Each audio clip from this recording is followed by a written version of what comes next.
Hi guys, Har Har Mahadev. Welcome to the mysterious 369 tarot. कैसे हो आप सभी?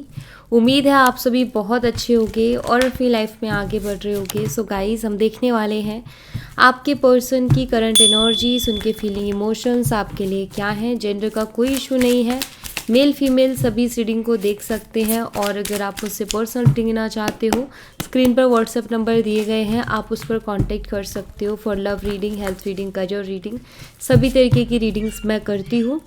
सो लेट्स सी, अपने और अपने पर्सन का नाम लीजिए आप। देखते हैं। यूनिवर्स प्लीज़ बताइए क्या एनर्जीज हैं मेरे व्यूवर्स की इस रिलेशनशिप को लेकर के, क्या एनर्जीज है इस पर्सन को लेकर के, क्या एनर्जीज है प्लीज़ वो बताइए। Thank you. द मून है यहाँ पर सबसे पहले तो, and we have the wheel of fortune. Upcoming future में क्या है मेरे व्यूवर्स के लिए प्लीज़ बताइए। Chariot, 5 of cups. ठीक है यूनिवर्स, पास्ट एनर्जीज बताइए इस रिलेशनशिप की। डेविल, यूनिवर्स करंटली क्या चल रहा है मेरे व्यूवर्स के पर्सन की लाइफ में। स्ट्रेंथ एनर्जी है, the world, 9 of pentacles and 9 of swords. Current feelings क्या है मेरे व्यूवर्स के लिए इस पर्सन की। Hangman, ace of wands, the high priestess and the fool energy. ठीक है, मैं आपको एक्सप्लेन करूँगी, जो जो मुझे थोड़ा क्लियर करने की ज़रूरत है ना, वो मैं थोड़ा सा क्लियर कर लेती हूँ।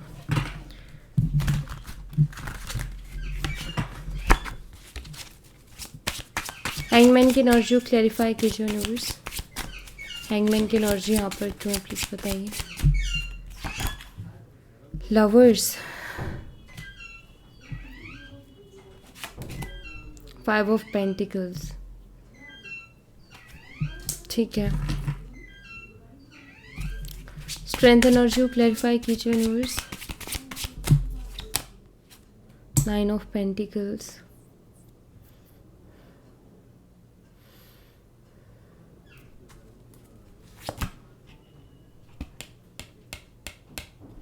Seven of Swords. All right. Chariot energy clarify कीजिए। Knight of pentacles, the sun भी है। 5 ऑफ कप्स की एनर्जी क्लैरिफाई कीजिए। Page of wands. ठीक है। सो गाइज, यहाँ पर देखो, सबसे पहले तो मैं आपको ना साइन बता देती हूँ। जिस पर्सन के लिए आप ये रीडिंग देख रहे हो, उस पर्सन के साइन हो सकते हैं एक्वेरियस, कुंभ राशि, एरीज, लियो एंड सैजिटेरियस, मेषिंग और धनु राशि, पाइसिस, मीन राशि। डेट ऑफ बर्थ 12, 1, 2 ये डेट ऑफ बर्थ हो सकती है आपके पर्सन की। और बर्थ मंथ की बात करूँ तो यहाँ पर मुझे दिखाई देता है दिसंबर, जनवरी, आई डोंट नो जनवरी यहाँ नहीं है, या जनवरी एंड फेबररी। जनवरी है यहाँ पर, ठीक है, एंड फेबररी भी है। स्ट्रांगली मुझे यहाँ पर नंबर 12 दिखाई देता है। ठीक है, नंबर 12 यहाँ पर मुझे बहुत ही स्ट्रांगली देखने को मिल रहा है। और यहाँ पर कुछ नेम इनिशियल्स मैं आपको बता देती हूँ। आपके पर्सन के नेम इनिशियल्स हो सकते हैं, ए हो सकता है, एम हो सकता है, C, N, J, U and W. So ये मुझे कुछ नेम इनिशियल्स यहाँ पर दिखाई देते हैं, ये आपके पर्सन के नेम इनिशियल्स हो सकते हैं। ठीक है, सो अब अगर मैं यहाँ पर बात करूँ, सबसे पहले मैं आपकी एनर्जी से बात करूँगी। यहाँ पर the moon and the wheel of Fortune की एनर्जी है। मुझे ऐसा लगता है कि आप के पास कोई क्लियरिटी नहीं है इस रिलेशनशिप को लेकर के। ठीक है, जिस तरीके की कंडीशंस चल रही हैं जो कि बहुत क्लियर बताती है कि आप इस रिलेशनशिप के लिए बहुत इमोशनल हो, शायद इमोशनली अपने इमोशंस को भी नहीं आप बैलेंस कर पा रहे हो। बट आपको कुछ समझ में भी नहीं आ रहा है, सब कुछ बहुत कंफ्यूजिंग है, धुंधला धुंधला है, जैसे ये लड़की इस मिरर में देखने की कोशिश कर रही है लेकिन इसको सब कुछ धुंधला दिखाई दे रहा है, ठीक है। तो ऐसा लग रहा है कि कुछ चीज़ें जो आप समझने की कोशिश कर रहे हो बट समझ में नहीं आ रही हैं, बहुत ज़्यादा मिसअंडरस्टैंडिंग्स भी मे बी इस रिलेशनशिप में हो गई है। क्या लिखा है डेस्टिनी में, क्या लिखा है किस्मत में, ये चीज़ आप बहुत ज़्यादा सोचते रहते हो और शायद आप ये जानना भी चाहते हो कि क्या है आखिर इस रिलेशनशिप की डेस्टिनी, क्या लिखा है इस रिलेशनशिप में, इसका फ्यूचर क्या है। ये सभी चीज़ें शायद आपके दिमाग में बहुत ज़्यादा घूमती है इस रिलेशनशिप से रिलेटेड। राइट नाउ आप जानना चाहते हो, जैसे बहुत क्यूरियस हो चीज़ों के बारे में जानने के लिए। और यहाँ पर अपकमिंग फ्यूचर में देखो गाइस, मुझे यहाँ पर chariot energy with the 5 of cups यहाँ पर मुझे दिखाई दे रहा है। एस ऑफ वॉन्ड्स भी है यहाँ पर जो इसको क्लैरिफाई कर रहा है।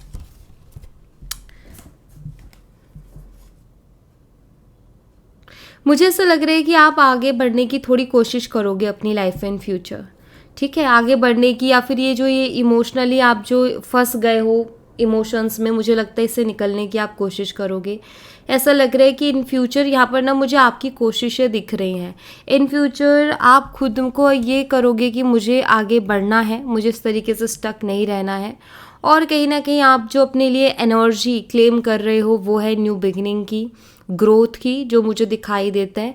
क्योंकि अभी हाल फिलहाल तो शायद आप एक ऐसी एनर्जी में हो जहाँ आप खुद ही नहीं समझ पा रहे हो कि क्या हो रहा है, इमोशनली कुछ भी समझ में नहीं आ रहा है। But in future I think आप ग्रोथ की तरफ बढ़ रहे हो। ओके, वही मुझे ऐसा लगता है कि इस रिलेशनशिप पे ज़्यादा खास कुछ आपको मिला नहीं है। ये पर्सन बहुत ज़्यादा मैनिपुलेटिव रहे हैं, मैनिपुलेशन इनकी तरफ से रहा है, झूठ इनकी तरफ से रहा है। शो ये पर्सन ऐसा करते हैं कि जैसे ये बहुत ज़्यादा महान है, लेकिन कहीं ना कहीं इन्होंने बहुत से झूठ बोले और ये आप जानते भी हो। बहुत टॉक्सिक ये रिलेशनशिप रहा है। लास्ट टाइम शायद ये पर्सन बहुत ज़्यादा आपके लिए टॉक्सिक हो गए, अभी भी है। ज़्यादा कुछ खास दिया नहीं है सिवाय टेंशन, स्ट्रेस और परेशानी के। इस इंसान ने बहुत ज़्यादा डाउट दिए हैं आपको, क्लियरिटी नहीं दी। वो सिक्योरिटी जो एक रिलेशनशिप में होती है वो इन्होंने नहीं दी। आप हमेशा ही इस रिलेशनशिप को लेकर के और इस पर्सन को लेकर के टेंशन में रहे हो, क्योंकि इनकी हरकतें ही ऐसी थी जो आपको हर दिन एक नई टेंशन देती थी। एक तो रिलेशनशिप होता है जिसमें इंसान अपनी जो टेंशन है उसको भी भूल जाए और उसको लग रहा है कि यार ठीक है, बहुत एक ब्लेसिंग के जैसा रिलेशनशिप मिला है।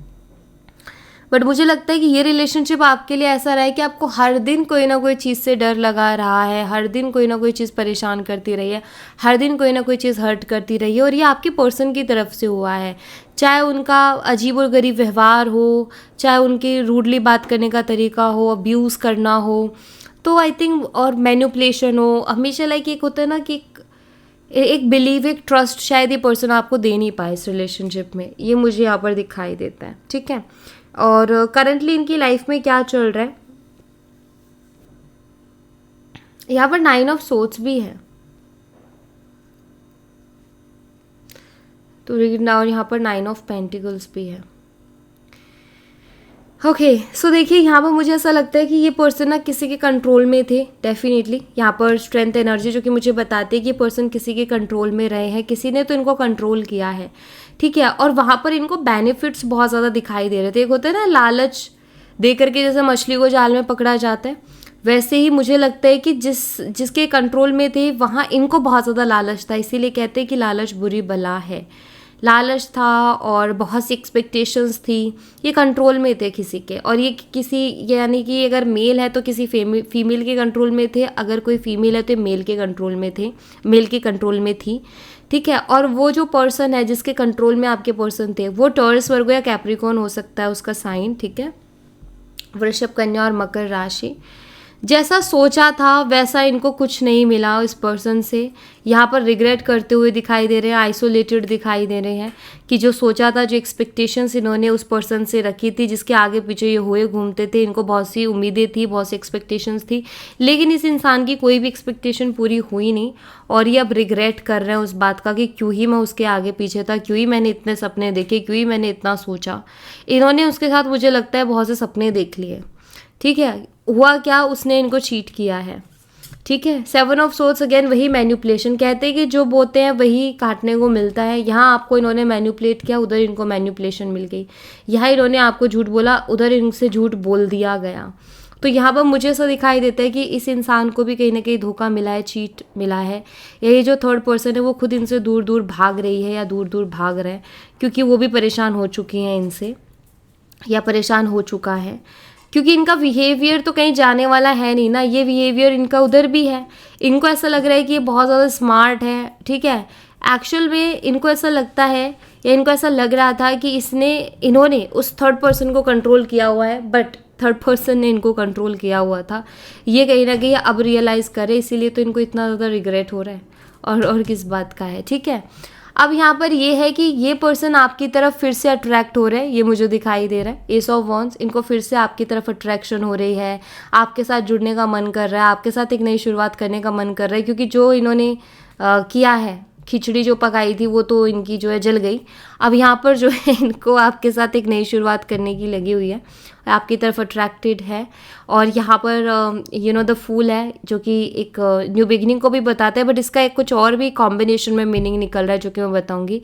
ये पर्सन आपके लिए फीलिंग्स रख रहे हैं, लेकिन उन फीलिंग्स को ये छुपा रहे हैं, ठीक है। मतलब ये कह नहीं पा रहे हैं, आपकी तरफ आना चाहते हैं, आपके साथ एक नई शुरुआत करना चाहते हैं, लेकिन ये उसको कह नहीं पा रहे। यहाँ पर दिखाई दे रहा है कि अपनी फीलिंग्स, अपने इमोशंस को बहुत ज़्यादा छुपा रहे हैं। रीज़न हैंगमैन की एनर्जी है, बहुत ज़्यादा स्टक हो गए हैं, और उसके पीछे रीज़न खाली ये है। देखो यहाँ पर ना मैंने इस कार्ड को उल्टा किया हुआ है, द लवर्स का कार्ड है, क्योंकि कुछ पॉलिसीज़ है जिसके कारण कुछ रूल्स हैं यूट्यूब के, जिसके कारण इन कार्ड्स को हम दिखा नहीं सकते, और मुझे फिर इस पर करना पड़ेगा परमानेंट मार्कर, बट ओके, इनको कपड़े पहनाने पड़ेंगे, चलो ठीक है।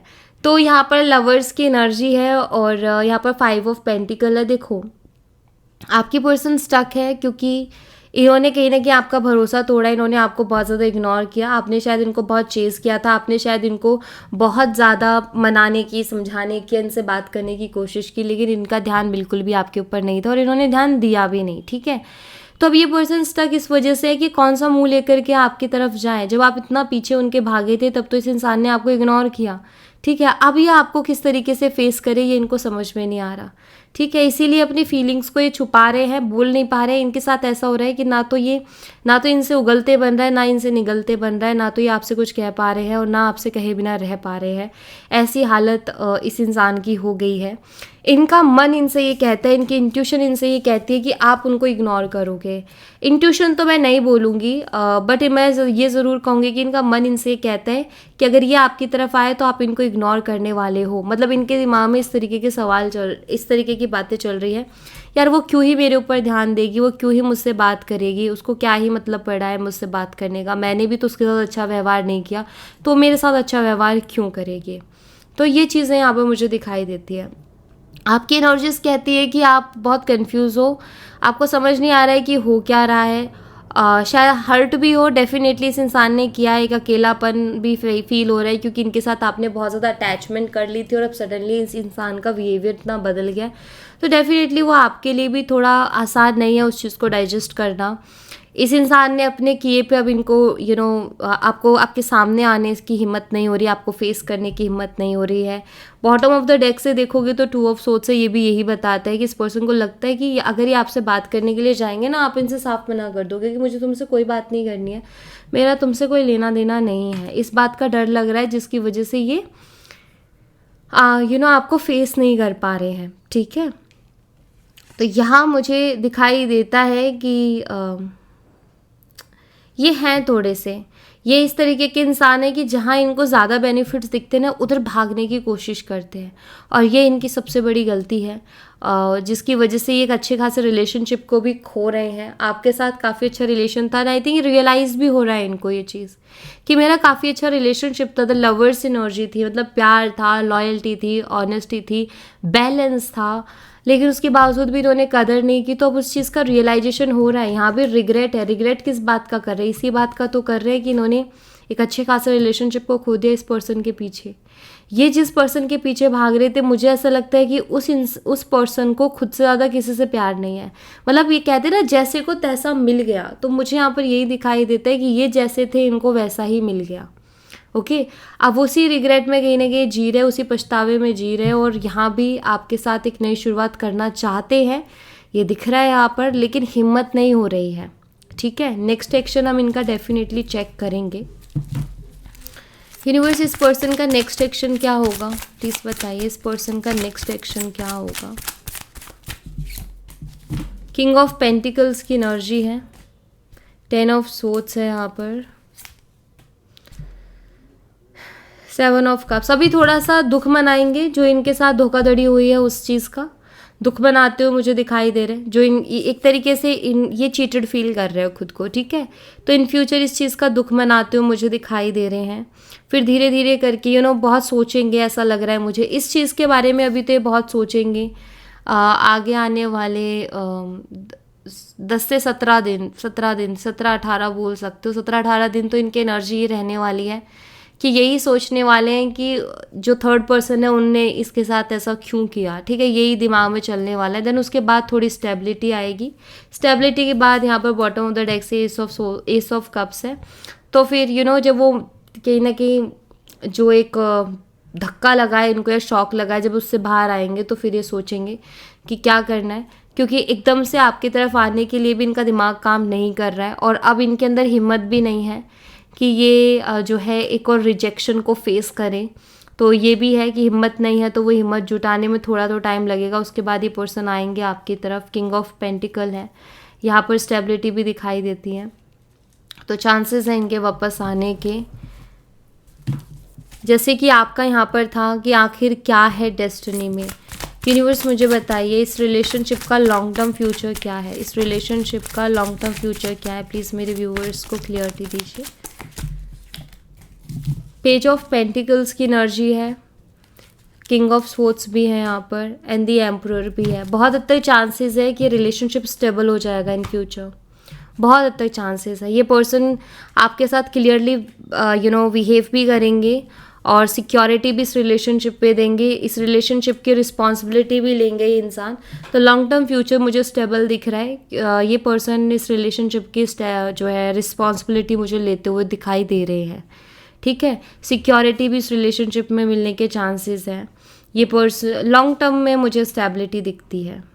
ऑनेस्ट भी ये पर्सन रहेंगे, ठीक है। और आई थिंक वो जो एक लेसन था वो इनको मिल गया ना, वो एक जो धक्का लगना था वो इनको लग गया, तो अब ये मुझे लगता है इन फ्यूचर सुधरेंगे, ठीक है। सो एक स्टेबिलिटी दिखती है लॉन्ग टर्म में। मुझे दिख रहा है कि चीज़ें इस रिश्ते में बैलेंस हो सकती है। ऑलराइट, तो ये चीज़ें हैं यहाँ पर।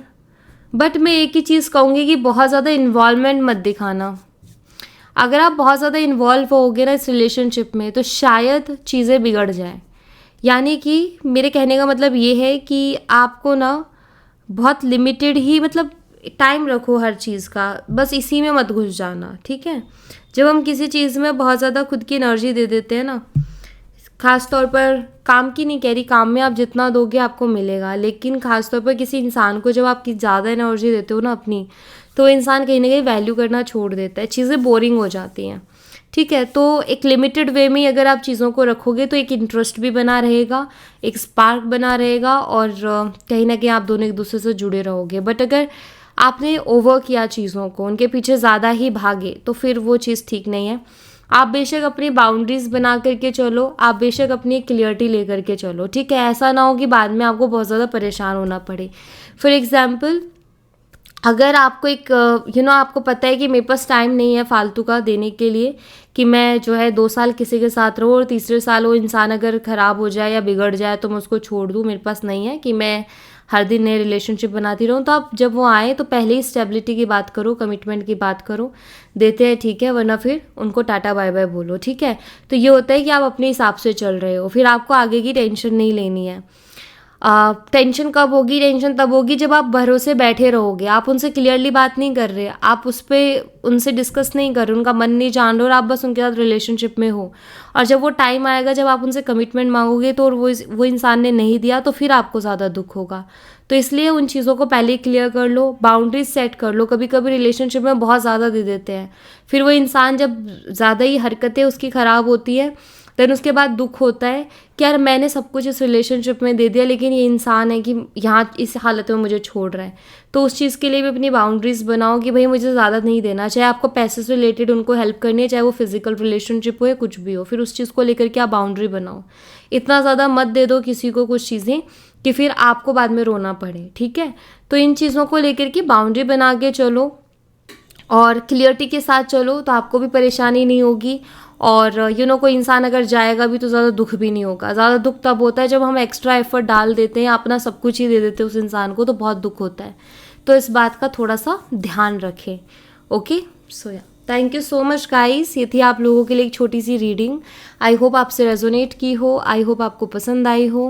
रेजोनेट की हो तो मुझे बताना ज़रूर कमेंट बॉक्स में। पसंद आई हो तो लाइक ज़रूर करना, चैनल को सब्सक्राइब करना मत भूलना। मैं मिलती हूँ आपसे नेक्स्ट रीडिंग में, तब तक अपना ख्याल रखें। Bye bye, take care, see you again.